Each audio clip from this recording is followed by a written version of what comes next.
Okay, let's dive right into this explainer. Today we're going to decode a microscopic device that literally runs the modern world, the transistor. It's the beating heart of basically every electronic gadget you own, but honestly, how it actually works can feel a bit like pure magic. So to make this super easy to understand, we're going to rely on some enhanced images to visually unpack exactly how this tiny powerhouse operates.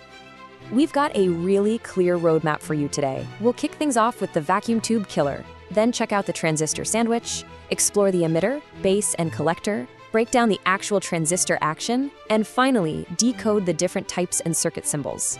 Let's get to it. The vacuum tube killer. To really appreciate the transistor, we have to look at the clunky, seriously hot technology it completely wiped out. Before transistors, amplifying a signal meant dealing with vacuum tubes. And as you can see, tubes were fragile. They relied on filaments that needed constant heating, which meant they had a super limited lifespan before they just burned out. Transistors, though, a total game changer. They're incredibly small, they need zero heating power, they're mechanically tough, and get this, they have a practically unlimited life. They do exactly what vacuum tubes did, but vastly better, and you can stick them in almost any physical orientation. Section 2, the transistor sandwich. Now that we know why we needed them, let's talk about what that name actually means. It's actually a portmanteau. Transistor is a mashup of transfer and resistor. It literally tells you its job right in the name. The trans part is all about transferring a signal, and the istor drops it right into the solid element family, just like a standard resistor. Basically, when you feed a weak signal into its low resistance input, the transistor transfers that exact signal out through a high resistance output. Transfer, resistor, boom, transistor. In the physical anatomy of this thing, it is literally a microscopic sandwich. You just take a super thin layer of one type of semiconductor material and you squish it directly between two thicker layers of the opposite type. This creates two distinct setups, an NPN transistor and a PNP transistor. By simply alternating these positive and negative type materials, you're essentially putting two basic PN junction diodes back to back. Moving on to section 3, emitter, base, and collector. Let's break down the 3 specific layers of that sandwich, because each one has a very specific job and a specific doping level. And by doping, I just mean how many chemical impurities were added to tweak its conductivity. On one end, you have the emitter. Its only job is to blast out charge carriers, either electrons or holes, so it is heavily doped. Right in the middle is the base, acting as a super thin, lightly doped gateway. And finally, on the far side, we've got the collector. It's moderately doped and it's just sitting there waiting to catch those charges. This brilliantly highlights the real-world physical design. Notice how the base is just whisper thin? That's how charges can easily breeze right through it. Meanwhile, the collector is noticeably wider than both the base and the emitter. Why is that? Well, during normal operation, the collector junction generates a ton of heat. So making it physically larger gives it the extra surface area it absolutely needs to safely dissipate that heat without melting the whole thing down. All right, section 4, transistor action explained. We know the anatomy, so let's put this thing in motion. This right here is where the absolute magic of amplification happens.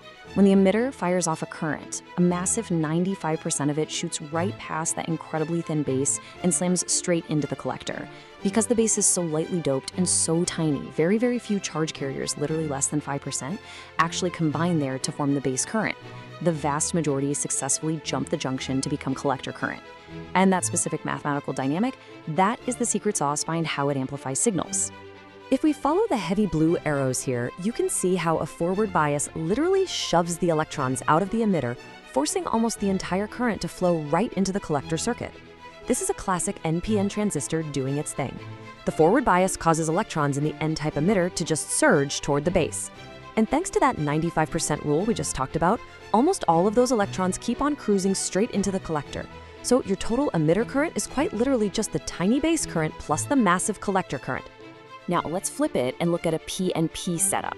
It's the exact same sandwich logic, but instead of electrons, we're using holes, which are basically just empty spots where an electron used to be, doing all the heavy lifting. The forward bias pushes these positive holes in the P-type emitter toward the base. And again, only a few holes combine with electrons in that skinny base, while over 95% cross entirely into the collector region. So inside the PNP device, the current is mostly carried by holes. Even though out in the external wires, it's still electrons doing the moving. Finally, section 5, types and circuit symbols. For our last step, let's decode the language of engineers and see how these physical sandwiches look on a schematic. By the way, the ones we've been exploring are specifically called bipolar junction transistors, or BJTs, because both electrons and holes play a role. Now, here is your ultimate visual cheat code for reading any circuit diagram. Always, always look at the emitter. That little arrow shows you the exact direction of the conventional current flow. If it's an NPN connection, the current flows out, so the arrow points out. If it's PNP, the current flows in, so the arrow points in. Honestly, once you know that one trick, you can instantly spot and identify any BJT in a crazy complex diagram. It is absolutely wild to step back and think about this. The simple transfer resistors we just decoded are literally the microscopic building blocks of the entire digital age. We swapped out hot, fragile vacuum tubes for a tiny sandwich of doped materials. And by just manipulating the bias to push current around, we unlocked modern computing. Which kind of leaves us looking at the smartphones and laptops in our hands and wondering, how exactly do billions of these microscopic sandwiches work perfectly together to create the artificial intelligence you might be using right now?